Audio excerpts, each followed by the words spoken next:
Your accountant will faint, your mechanic will buy a vacation home. This is your first 5 minutes with your Mercedes McLaren SLR.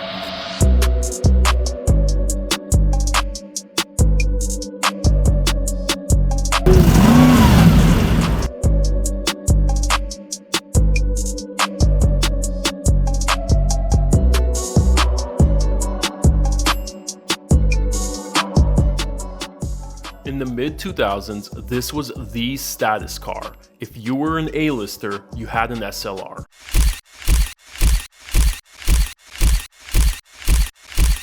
But here's the real question. Is the Mercedes McLaren SLR a hypercar or just a limited run Mercedes with crazy doors? Because in the first 5 minutes with it, you'll experience both. At first glance, it looks like a missile. That nose is absurdly long, the doors are pointing at the ceiling, the side vents look like they're stealing air from the car next to it, side exhausts, aero up front, and of course the wild proportions. Add these all up and you have yourself a supercar, right? But then your eyes start to pick up the normal Mercedes stuff underneath the McLaren stuff. Walk around the back and the taillights are simple. Just clean, early 2000s Mercedes lamps that wouldn't look out of place on any Mercedes of that time. The wheels, simple, almost boring. The headlights look like they came right off of an SL of that generation. Panel gaps that you can stick your finger through, like cars of that era. When you head inside, deja vu kicks in if you've ever sat in a 20-year-old Mercedes. The window switches, climate controls, buttons, all straight out of the Mercedes parts bin. The steering wheel is basic, definitely not screaming $500,000 project car. The gauges are analog with simple fonts. The material trim is okay, but underwhelming. And of course, that tiny built-in phone in the center console like a fossil from its era. In this moment, it almost feels like someone took an SL, stretched the nose, added some drama and called it a day. So yeah, feels like nothing special so far. And then you hit the starter.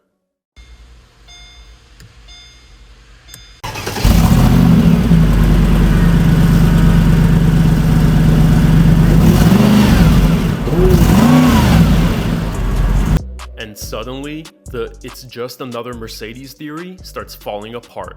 It sounds mechanical, but you can almost hear the hardware in the engine, like a breath of metal.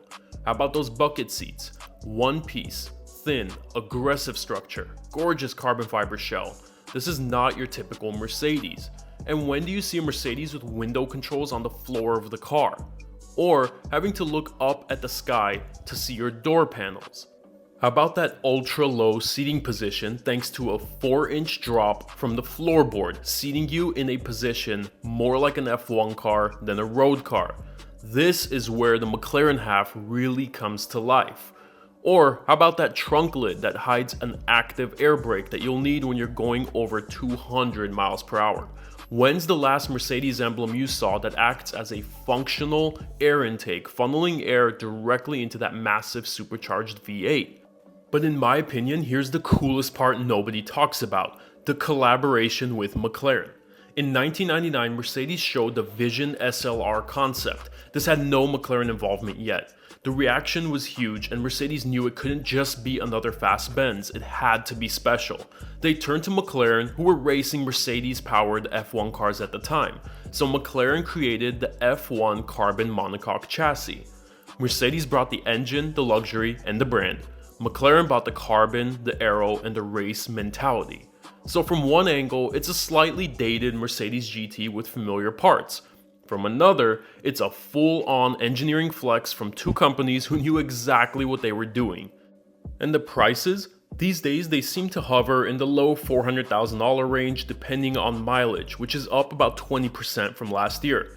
Now if you want this particular SLR with under 3,000 miles, head over to Eurocars in Orange County, California. They're one of the largest exotic car dealerships in the country, and their inventory will absolutely blow your mind. I'll add a link to buy this particular SLR in the description below. So there you have it.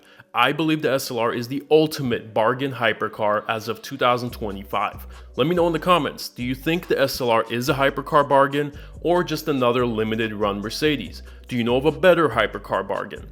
And don't forget to like and subscribe for more videos like this. Thanks for watching.